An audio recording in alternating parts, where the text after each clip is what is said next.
Abra sua Bíblia na carta de Hebreus.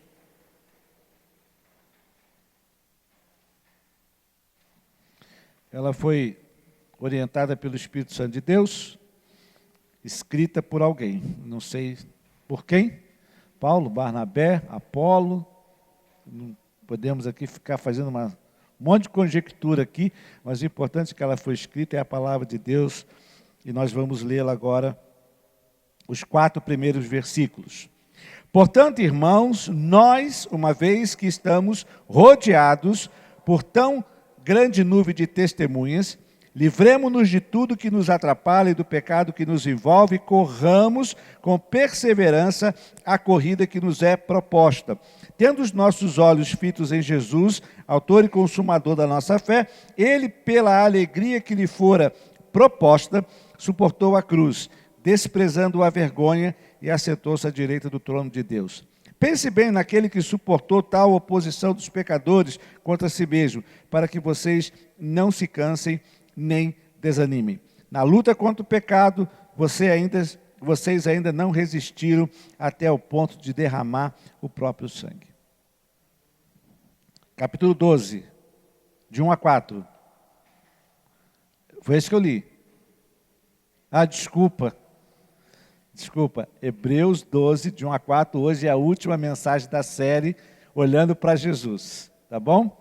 Não vou ler de novo não, se já li isso por pelo menos 4 domingos aqui, você depois pode também estar acompanhando aí, os irmãos me desculpem. Mas olhando para Jesus, e hoje eu quero falar de uma parte muito pequena desse texto de Hebreus 12, de 1 a 4. É da alegria de Jesus.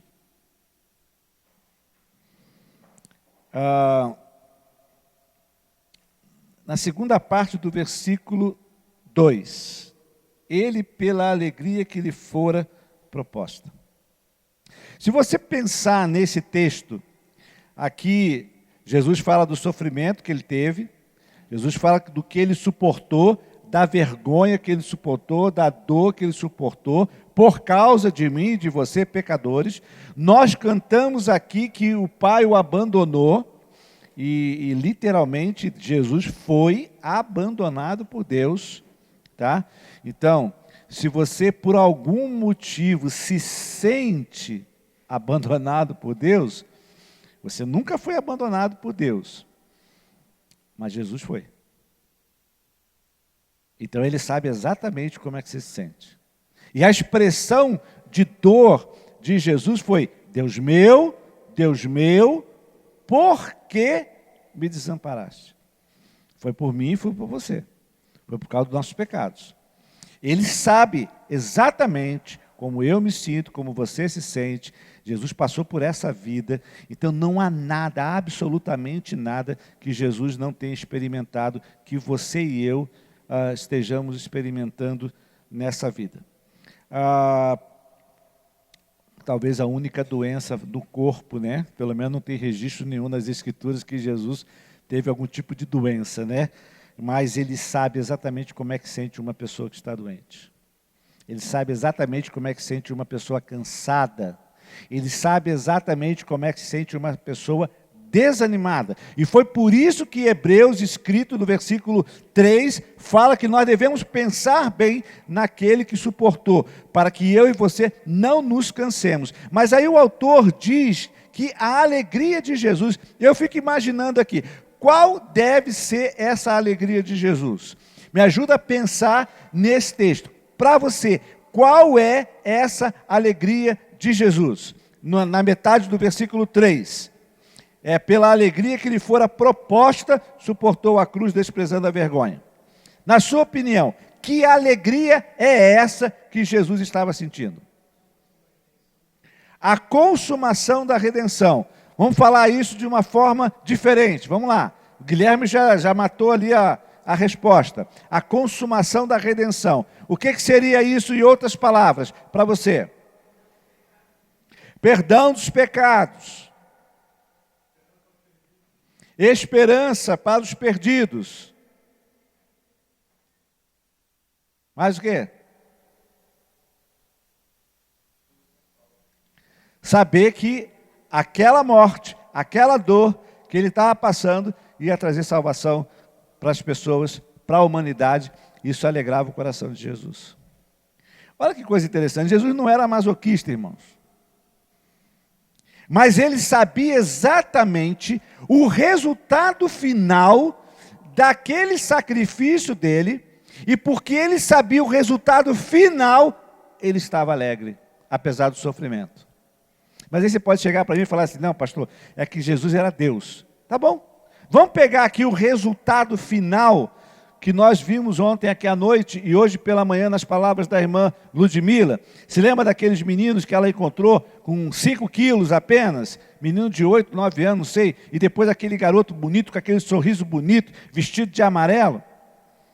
Resultado final. Ela foi lá, hoje ela compartilhou, 4 homens levaram ela para um porão, queimaram os joelhos dela. Esses homens depois fizeram tortura psicológica nela, colocando fones de ouvido com vozes de mulheres sofrendo. Cercearam a liberdade dela. Por causa da dor dela, Henrique, o nome do menino? Henrique, e mais um monte de gente tiveram a vida em Jesus Cristo. Você consegue entender isso? Não é simplesmente Jesus resolveu sofrer porque gostaria de sofrer, é porque ele olha para o final da história, ele olha para o resultado final de tudo aquilo que o Pai havia dito que ia acontecer, e aconteceu, e ele então se alegra apesar do sofrimento. E não deve ser diferente para mim e para você. Nesses 100 anos aqui, do início da eternidade que nós já estamos vivendo, nós vamos sofrer, vai passar por situações difíceis, mas nós também sabemos o resultado final. Meus irmãos, isso deveria motivar a gente durante o sofrimento. Isso deveria trazer para a gente uma alegria indizível durante o sofrimento, porque a gente sabe, tem certeza absoluta que vai passar. Pode durar 100 anos, 80, 40, mas vai passar. A vitória é certa, a vitória é garantida. Aí isso faz todo sentido e muda completamente a realidade da nossa vida. O sofrimento vai continuar sendo sofrimento, ela sentiu dores. Quando ela voltou para o Brasil, a irmã Ludmila, num encontro de missionários, ela ficava no cantinho dela, não queria mostrar os joelhos que estavam queimados. Foi drogada no aeroporto antes de vir para casa, não sabe como é que chegou, como é que foi, que aconteceu.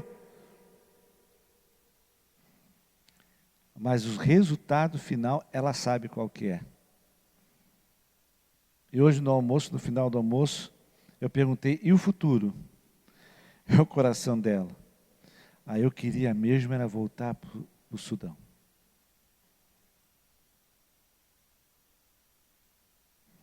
Voltar para o lugar de dor e sofrimento. Por causa de quê? Ela já sabe o final dela. Mas o final deles pode ser o inferno. Só até aqui. Se eu perguntasse para você, o que até hoje, efetivamente, de forma concreta, quase que palpável, você sofreu por Jesus? Você pode dizer assim, não, isso aqui foi sofrimento. Estou falando de sofrimento, tá? Estou falando de cansaço também, mas estou falando de sofrimento. Você sofreu conscientemente de que o seu sofrimento foi única e exclusivamente por causa de Jesus. Consegue pensar nisso? Percebe como é que isso muda completamente a história da nossa vida? A gente chora, esperneia por um monte de coisa.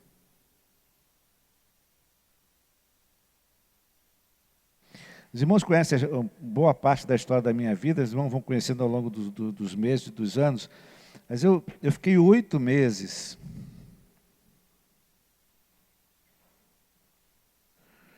9 meses, com 3 filhas, 9 meses sem receber um centavo de sustento, de salário, seja lá o que for. 9 meses. Alguém aqui é solidário comigo e já conseguiu ficar 9 meses com 3 filhos sem sustentar, sem dinheiro? Cadê? Quem já passou por isso? Aqui ninguém, graças a Deus. 9 meses. Você já imaginou, você está com a despensa vazia, aí chega um caminhão de compras de um mercado, bate na sua porta, e você não tem a comida que você precisa? Eu não estou falando isso lá atrás, não, estou falando aqui, 2008, é coisa recente. Aí a Norma atende, né, e fala assim, rapaz, não é aqui não. Não, mas aqui, mandaram entregar aqui o seu apartamento. Falo, não, mas nós não compramos nada. Aí a Norma dispensou o rapaz estava descendo, aí um telefone toca. Aí a pessoa, ô Norma, recebeu aí as compras que eu mandei? Como assim? Ela disse que desligou, não desligou, deixou o telefone. Peraí, mano. Desceu, foi para a sacada e gritou lá embaixo, é aqui mesmo, pode mandar, que é aqui mesmo. Aí depois chega um outro caminhão com o que não tinha no primeiro e vem no segundo. Quando a gente confia em Jesus, é para confiar mesmo. E para encerrar esses 2 exemplos, a gente tinha feito o aniversário de Karina, que a gente não queria mexer no aniversário de Karina, era de 15 anos. Foi nesse período que eu não tinha recebido. E a gente não mexeu mesmo, pagamos tudo que tinha que pagar lá e ficamos sem dinheiro, mas sobrou R$700. Eu me lembrei quando a missionária falou dos 3.000. R$700. E aí nós fomos no culto, e aí no culto lá, o desafio lá, aí eu olhei para a Norma, ela olhou para mim, aí a gente sempre, Deus fala a mesma coisa, né? E aí eu escrevi, ela escreveu, e foi o valor, absolutamente tudo. E nós ofertamos naquela noite. Na segunda-feira seguinte, foi no domingo, na segunda-feira seguinte, a irmã Priscila, lá de Balneário, ligou para a Norma, dizendo para ela que ela tinha feito uma ação, uma advogada, o advogado faz primeiro e depois recebe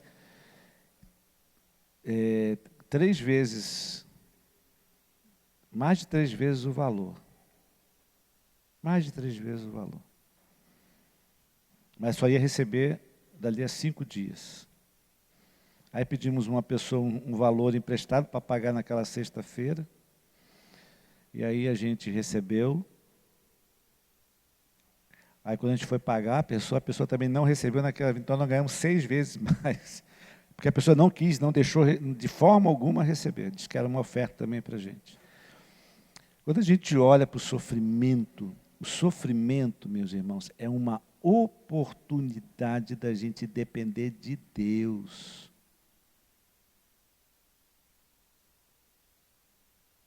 Vou repetir, o sofrimento é uma oportunidade para a gente depender de Deus e para a gente ver a glória de Deus, para a gente experimentar as coisas de Deus. Então, se você hoje está vivendo algum tipo de tribulação, alegre-se.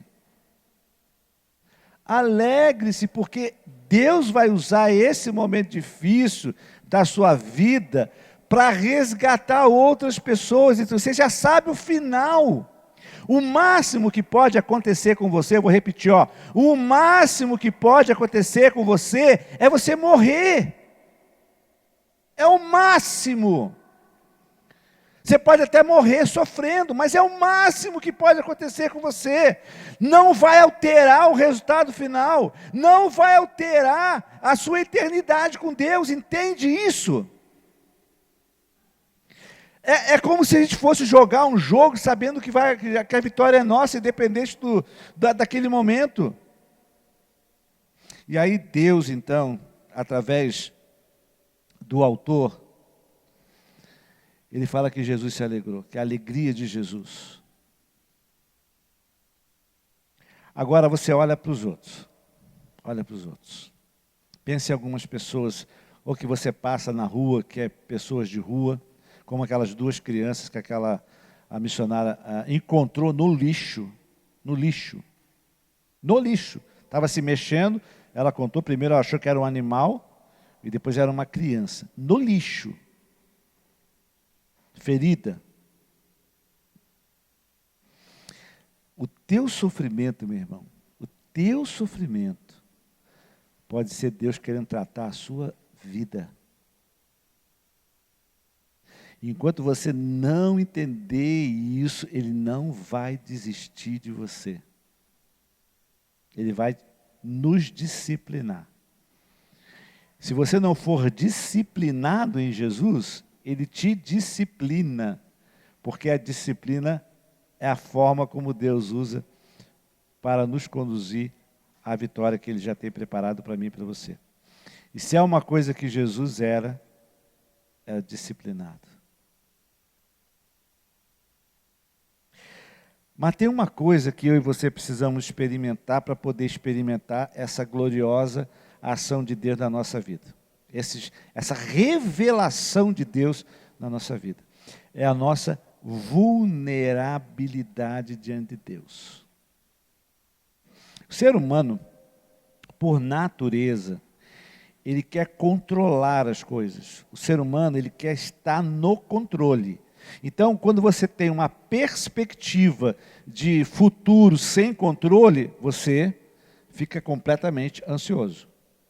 Se você olha para o seu passado e você sofreu tanto e você não teve como controlar aquelas dores que você viveu, você fica numa depressão a respeito do que aconteceu, porque você quer, de alguma forma, tentar mudar aquilo e que não vai conseguir mudar. Então, você fica pensando na dor o tempo todo. Não adianta nenhum desses extremos. Você precisa entender que é em Cristo que você vai encontrar a solução para a sua vida. É em Cristo que você vai encontrar a solução para você vencer o pecado. Só que você precisa ser vulnerável, irmãos. Depender dos outros é ser vulnerável. Depender de Deus é ser vulnerável. E a nossa vulnerabilidade, se nós não tivermos, como Timóteo 1, versículo 5, e essa instrução procede do amor, essa instrução é o amor, o objetivo dessa instrução é o amor que procede de um coração puro, de uma boa consciência e de uma fé não fingida. Deus está esperando essa confiança nossa, no amor dele, na provisão dele, no cuidado dele durante o sofrimento. Porque foi isso que Deus fez com Abraão, quando Abraão subiu, obedeceu, levou seu filho e ia sacrificá-lo. Ele obedeceu. Isso fez com que Moisés tirasse água de pedra, abrisse o mar vermelho, as pragas viessem e tantos outros milagres no decorrer da história.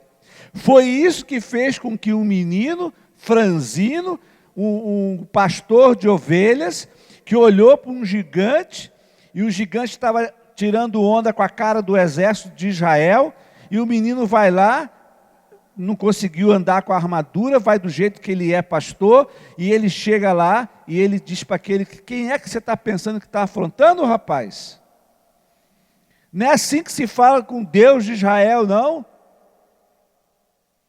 E esse menino vai em nome de Deus, do Deus dos exércitos de Israel, e vence uma batalha com uma funda e com uma pedra. E não precisou jogar mais de uma. O cara era bom naquilo que fazia. Em que você precisa ser vulnerável?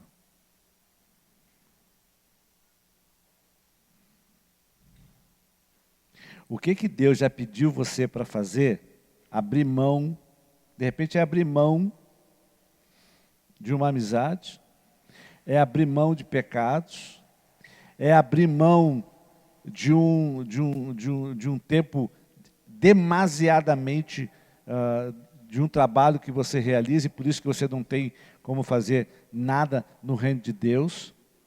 É do seu orgulho, do que você precisa abrir mão. E com isso você vai ser vulnerável para você poder experimentar a graça, o poder de Deus na sua vida. Para que as histórias que a irmã contou ontem não sejam apenas histórias dela, mas a história minha, história sua também. Experiências com Deus. Hoje, nós estamos iniciando o 5º mês do ano, 1º de maio de 2022.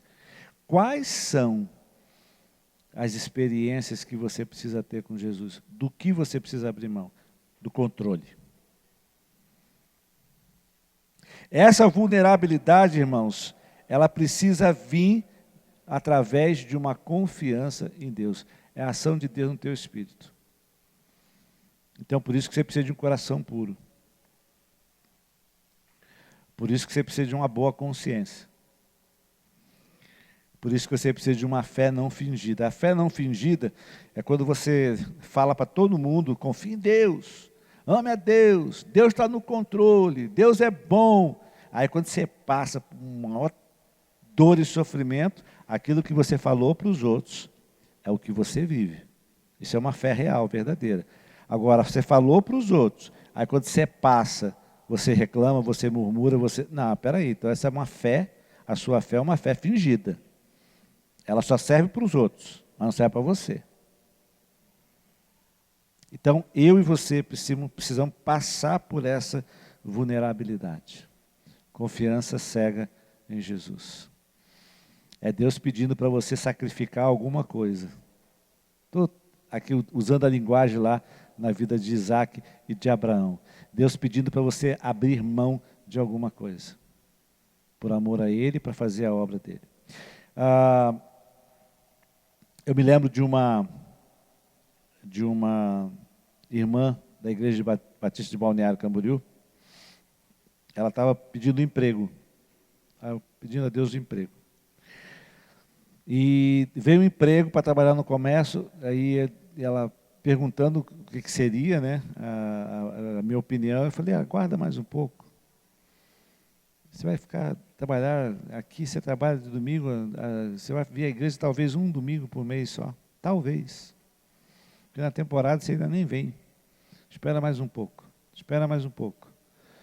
E na época ela conseguiu um emprego numa tal de TVA, TV alguma coisa. Você se lembra, Larissa? Aquela moça que morou lá em casa, esqueci o nome dela. Josiane. Dependência de Deus. Do que você precisa ser vulnerável. Depender de Deus. Enquanto a gente não for vulnerável nessa dependência de Deus, nós vamos trabalhar com força e energia nossa, humana. Você lembra do que a irmã falou hoje? Ela subiu para pregar lá, ela não sabia muito mal inglês, e ela não sabia nada ainda de árabe, não é isso? E ela pregou em quê? Em árabe. Pregou em árabe. A intérprete sentou. Depois ela perguntou, por que você me abandonou? Por que você sentou? Não, porque você estava pregando em árabe e não precisava de intérprete. Eu já tinha mencionado aqui, eu acho, para vocês, o pastor José Laurindo. Até recebeu uma homenagem recentemente, ele publicou uma medalha lá do Exército, alguma coisa assim. Ele contando a experiência dele, que pregou, não sabia nada de espanhol e pregou perfeitamente em espanhol. Quando a gente começa a depender de Deus, irmãos, a gente começa a experimentar as coisas de Deus. Mas para isso você precisa ser vulnerável. É uma coisa de dentro. No Espírito. E somente as Escrituras, eu vou repetir, somente as Escrituras conseguem discernir o que é alma e o que é espírito. E a nossa vitória está no Espírito. O nosso Espírito com o Espírito de Deus. Aí eu pergunto para você, do que você precisa abrir mão para estudar as Escrituras?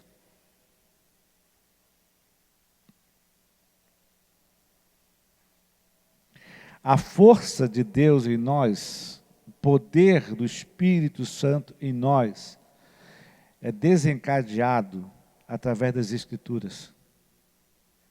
Não há vulnerabilidade no nosso coração se não for pelas Escrituras. Pastor, é pecado assistir séries? Não. Algumas séries talvez seja. É pecado assistir televisão? Não. Se você encontrar coisas boas lá. É pecado usar a internet? Não.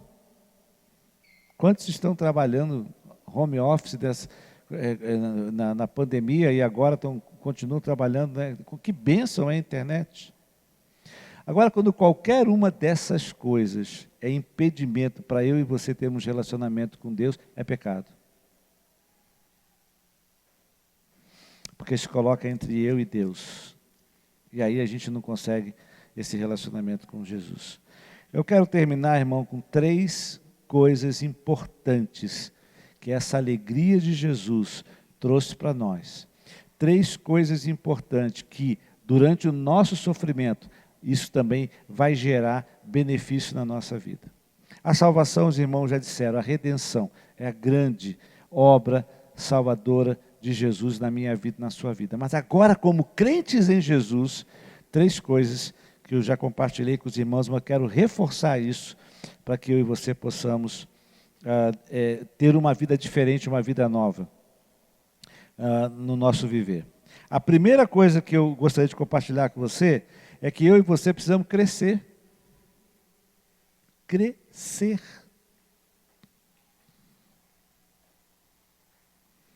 Aquele menino de 5 anos de idade, ou melhor, de 5 quilos, ele tinha quantos anos quando ela encontrou? Não me lembro. 2 anos. 2 anos. O que ela viu morto, tinha corpo de criança de 7, mas tinha 14 anos. A desnutrição revela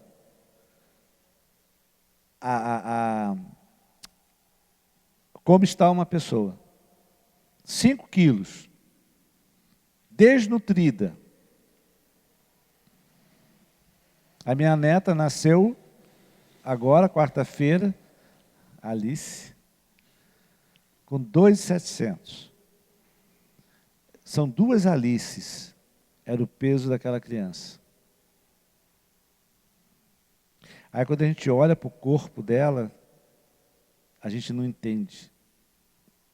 Que coisa terrível. Se eu e você tivéssemos um equipamento, que ao olharmos no espelho, o nosso corpo ia demonstrar a nossa espiritualidade, a nossa maturidade cristã. O que você acha que seria o teu corpo? Entendeu a pergunta? Imagino que eu vou no espelho aqui, um espelho mágico. Espelho mágico. E aí, quando eu me coloco na frente do espelho mágico, ele vai refletir ali a minha maturidade espiritual. Então, o meu corpo se transformaria na minha idade espiritual, digamos assim. Que corpo você teria? Crescimento. Crescimento. Crescei e multiplicai. Crescimento. Nós não fomos feitos para ficar parado. É para crescer. Crescimento. A não ser o Benjamin Button, né, que nasceu já velho e foi crescendo e foi ficando novinho, né? Mas isso aí é ficção. Eu estou falando de coisas que verdadeiramente são espirituais. Se você pudesse atribuir a você um corpo espiritual, você seria um recém-nascido, um bebê, um homem maduro, um vovô, como é que seria a sua vida espiritual? Crescimento é deixar de ser menino inconstante. Sabe quando a criança está sempre reclamando do pai e da mãe, está sempre querendo coisa, a mesma coisa, faz pirraça, faz isso, faz aquilo, é o tempo todo? Isso é coisa de criança.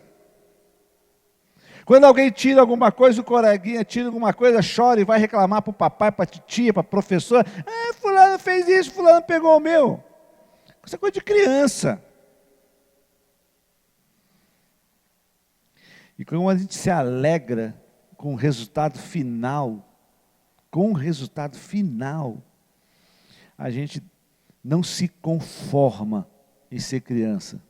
A gente quer maturidade, a gente quer crescer. Por isso que quando você é adulto, e você vê um outro adulto, não é aquela ser criança naquele momento específico, não, mas é o tempo todo criança, sabe? O que você pensa? Você vai assim, meu Deus do céu, como é que pode? Não mudou, parece criança, o tempo todo. A gente não aguenta. Porque é natural que uma pessoa amadureça. Você contabiliza transformações na sua vida, sabe?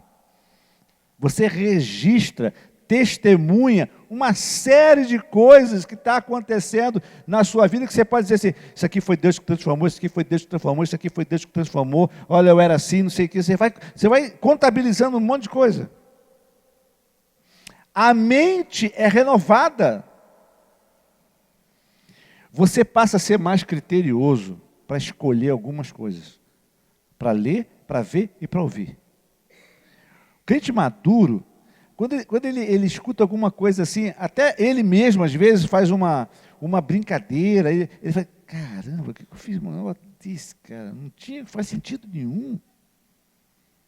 Ou quando alguém ele percebe alguma coisa diferente, ele fica assim, não, isso não tem nada a ver com a minha vida, com Cristo. Demonstra uma maturidade, ele começa a perceber, a mente dele foi transformada, então ele olha para algumas coisas, ele começa a ficar indignado com algumas coisas. Quando ele vê injustiça, então, ele começa a ficar indignado com aquela injustiça. Crescimento. Como é que você está? Se você estagnou por algum motivo, você pode desenvolver agora o seu crescimento. A partir de hoje. Eu anotei algumas coisas que nos ajudam a identificar se nós estamos crescidos ou não. Como discípulos de Jesus, nós pensamos como Jesus, nós agimos como Jesus, nós falamos como Jesus, nós dependemos do Pai como Jesus dependeu, e nós fazemos a vontade do Pai, e nós oramos como Jesus. Entende isso? Isso é coisa de gente grande. Isso é coisa de gente que está crescendo. Isso é coisa de gente que está se desenvolvendo. Está tendo uma mudança na sua vida. A segunda coisa importante é que quando uma pessoa ela se alegra com a vitória em Cristo Jesus, ela não se conforma com o feijão com arroz. Ela quer ir um pouco mais fundo nas Escrituras. Mas não é aquele conhecimento teológico que a pessoa quer ter para dizer que sabe. Isso é ego. Isso não é espírito. Isso é ego. É demonstrar que sabe, é demonstrar que conhece. Isso tem a ver com ego. Ego é a vida da alma. Eu estou falando da vida do espírito, da humildade, de querer realmente compreender as Escrituras de tal forma que gere uma transformação na vida da gente. Então, quando eu estou olhando para Jesus, eu estou crescendo. Quando eu estou olhando para Jesus, eu não me conformo com o que eu já conheço das Escrituras. Eu vou buscar mais informação da Escritura. Eu vou me depender mais de Deus. Eu vou orar mais. Eu vou ler mais a Bíblia. Eu vou querer entender melhor aquele texto. Vou buscar ajuda. Isso demonstra que é uma pessoa que está usufruindo dos benefícios de um crente, de um discípulo que vive olhando para Jesus. Você já provavelmente você já tem uma área da sua vida que você tem muito interesse, área de crescimento, desenvolvimento. No Robson na área de contabilidade, o Silvio na área de elétrica, o Tiago na área dele lá de compra e venda e também na área de estoque, inventário, né? E outras coisas mais. O Fernando na área tecnológica, Ismael lá na área financeira. Aí quando você começa a ler um assunto sobre aquela área, e é um assunto que você domina muito, o que você faz? Pode dizer para mim, o que você faz? É uma área que você conhece, assim, isso aqui é o beabá. É o beabá, o que você faz? Quando você pega um material para ler e tem beabá, o que você faz? Hã? O Fernando fez a cara ali, beabá. Você não se conforma com aquilo, isso aqui eu já sei. Você vai para uma coisa diferente, mais profunda. Por quê? Porque você não se conforma com beabá. Então tem gente na vida cristã, é beabá o tempo todo. É só emocional. É só emocional. Se a gente tiver aqui uma banda, Hillsong United, cantando aqui na igreja, aí muitos vão se sentir assim, o culto muito mais maravilhoso. É emoção. É emoção, porque a presença de Deus está aqui conosco, hoje, agora. É real. Mas se for emoção, eu não estou aqui dizendo, irmão, que a gente não fica emocionado, né? A gente, quando está escutando a irmã Ludmila aqui, algumas lágrimas brotaram aqui de manhã, ontem também, porque a gente não tem como. Mas o crente não vive de emoção, o crente vive da verdade declarada por Deus sobre mim e sobre você. Nós vivemos pela fé. A fé não é emoção. A fé é a consciência que você tem de um Deus que disse que vai fazer, você crê nisso e você vive de acordo com o que Ele disse. Isso é fé, não é emoção, não é sentimento. Mas quando você obedece a Deus, você se emociona. Você também tem sentimentos fortes quando você obedece a Deus. É isso que Deus faz com a gente. Só que a gente precisa ter compreensão das Escrituras. E se tem coisas importantes que eu preciso compreender nas Escrituras, é humildade, é esperança, é fé, é a nossa humilhação diante do nosso Deus. Quando eu olho para Jesus, eu começo a enxergar algumas coisas da minha vida. Eu nego a mim mesmo. Eu nego o meu eu. E aí Deus começa a fazer o que Ele sempre faz, a especialidade dEle, que é se revelar a mim e a você. Então que Deus abençoe você nessa compreensão das Escrituras. Não se conforme, não se conforme. Comece a buscar a Deus, a compreender as coisas que Deus faz na nossa vida, meus irmãos. Olhe para Jesus. Olhe para Jesus. Não tem muito que a gente fazer em algumas situações. Olhe para Jesus. Olha lá o seu Ronaldo, né? Você não tem o que fazer daqui. Olha para Jesus. Deixa Jesus operar o que Ele precisa operar. A gente não sabe o que está acontecendo com a irmã Madalena, mas está ali no grupo. Pedido de oração. Nós não temos controle nenhum. A gente pode orar, a gente pode clamar. Compreenda, meus irmãos, que a vida cristã ela é muito mais profunda do que você conhece hoje. Mas você precisa compreender as Escrituras, as palavras de Jesus. E para encerrar, tornar-se semelhante a Cristo. É o que Jesus sempre idealizou, por isso que Ele usou o método de discipulado. Por isso que Jesus utilizou esse método, convive comigo, eu vou ensinar como é que eu faço. Olha, eu sempre obedeço o Pai, eu nunca invento nada. Eu vou fazer o que o Pai diz que eu tenho que fazer. É assim que Jesus vivia. Então a gente vai se tornando semelhante com Jesus. Então o que Jesus mandou eu fazer? O que o Pai manda eu fazer? E aí você começa a se tornar semelhante a Jesus. Jesus Confiava no Pai. Pode ir. Vai sofrer, mas pode ir. Vai ter um determinado momento que eu não vou poder estar com você. Mas fica tranquilo. É só por 3 dias. Eu preciso confiar. Tornar-se semelhante a Cristo, e aqui eu quero fazer um destaque especial. Amor. Amor. Nós temos orado muito pela nossa igreja. Amanhã, segunda-feira, nós vamos iniciar a nossa semana de oração. Na segunda e na sexta, às 6 horas da manhã, aqui na igreja. Terças e quintas, às 20h30, na sala de oração. E quarta-feira, nós vamos estar aqui à noite, às 19h45. Vamos clamar, vamos orar, vamos pedir a presença de Deus. E nós temos pedido por amor. Amar a Deus e amar ao próximo. Amar a Deus e amar as pessoas. Fiquei muito contente quando a irmã entrou aqui com aquelas 2 jovens. Eu, quando estava saindo do carro ali, eu parei para conversar com elas ali, a respeito da vida delas, e deixei um telefone com elas, para que elas me passem o contato do grupo familiar.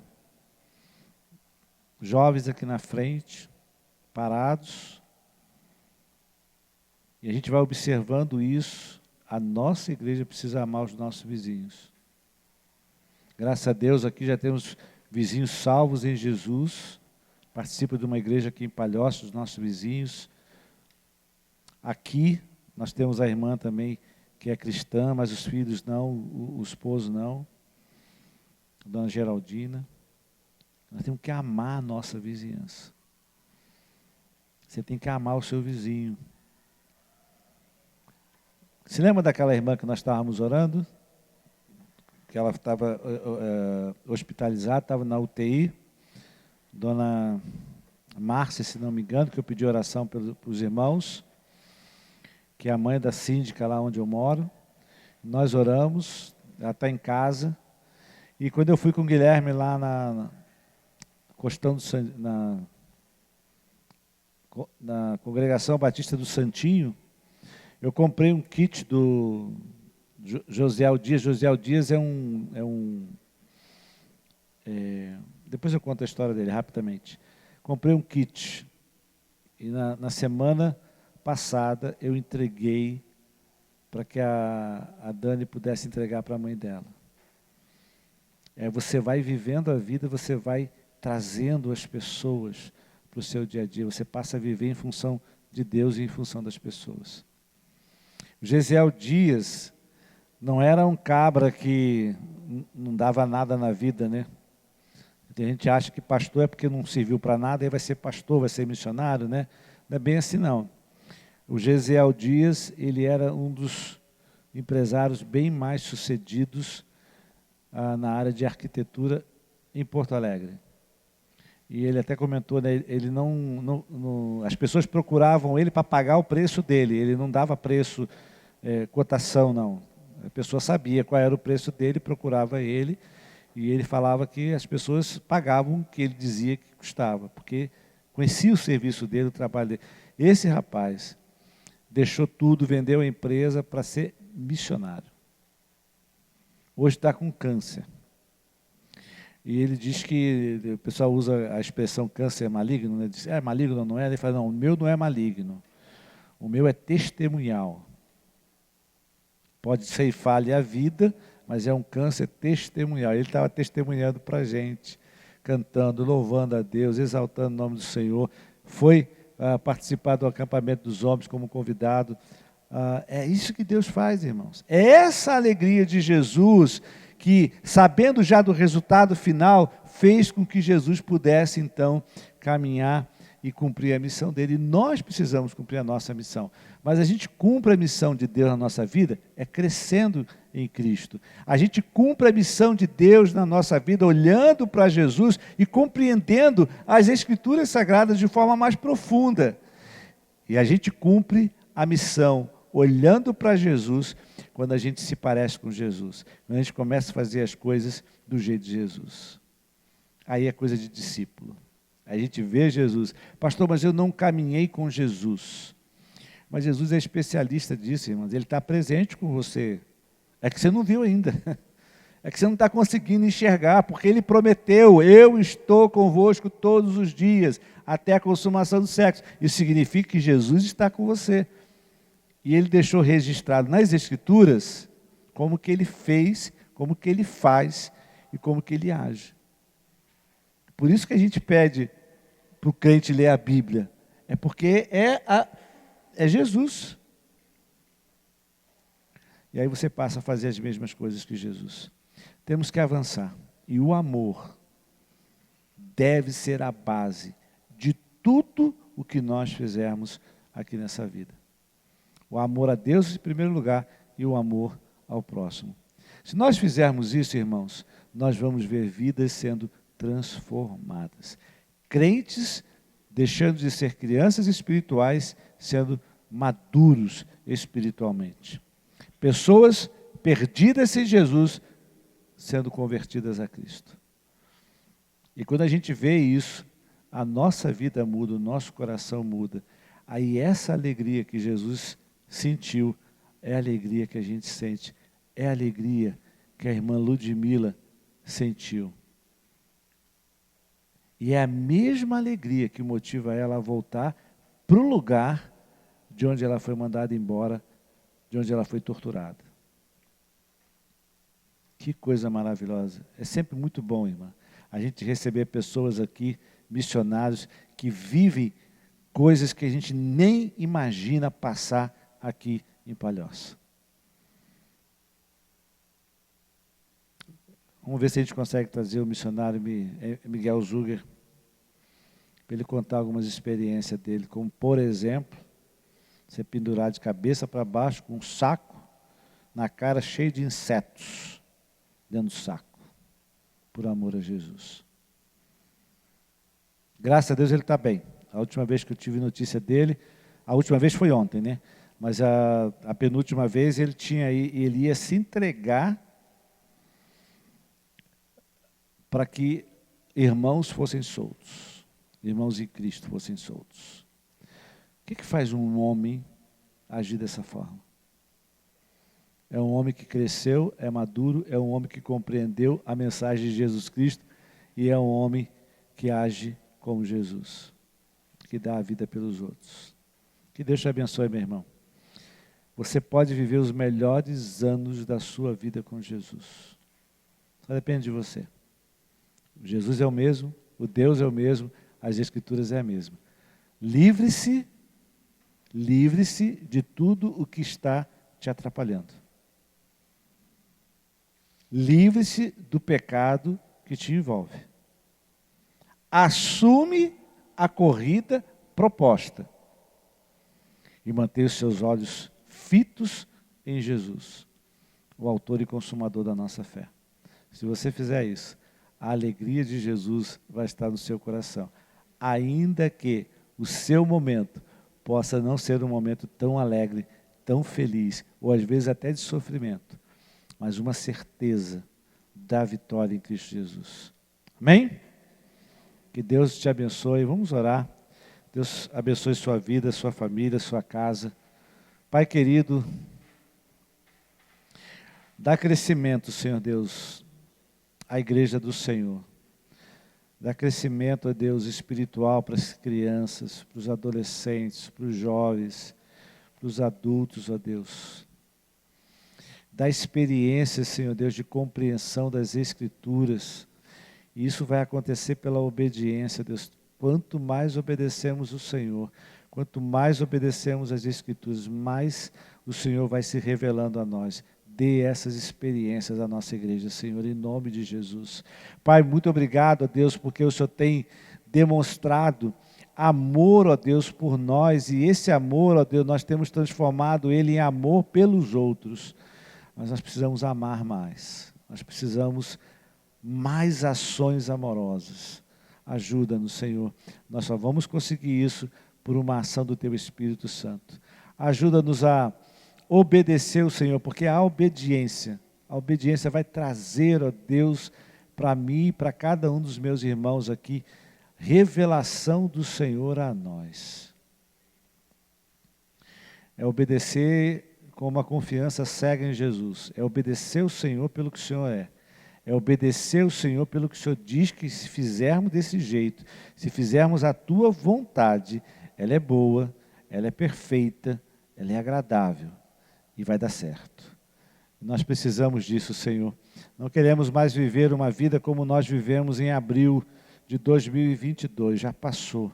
Nós queremos viver uma vida com o Senhor, uma vida espiritual diferente, uma vida dinâmica, uma vida alegre, ó Deus.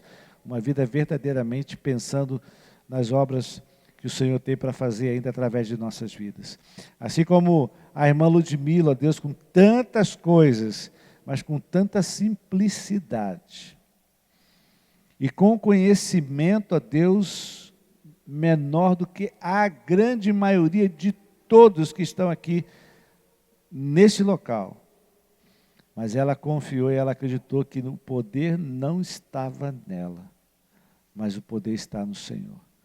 Ajuda-nos, ó Deus, mostra para nós a nossa direita, a nossa esquerda, em frente, atrás, quais são as áreas que as pessoas que o Senhor juntou nesse local precisam atuar aqui na cidade de Palhoça. E nós possamos então, ó Deus, com crescimento, com maturidade, com compreensão da Tua mensagem e com a semelhança de Jesus, desenvolvermos a igreja do Senhor na cidade de Palhoça. Mais uma vez, Pai, muito obrigado por tudo que temos ouvido e visto. Agora, quando vamos também ouvir mais algo, ó Deus, a respeito de missões, que os nossos corações estejam completamente ligados ao Senhor, olhando para Jesus, o autor da nossa fé, o consumador da nossa fé. Muito obrigado mais uma vez pela vida dessa igreja. Continue operando, ó Deus, nos nossos corações. Continua tratando, Senhor, os nossos corações. Nós queremos depender do Senhor, porque é muito melhor a dependência do Senhor do que nós tentarmos governar a nossa própria vida. Eu oro, Pai, agradecido em nome de Jesus. Amém. Que Deus te abençoe.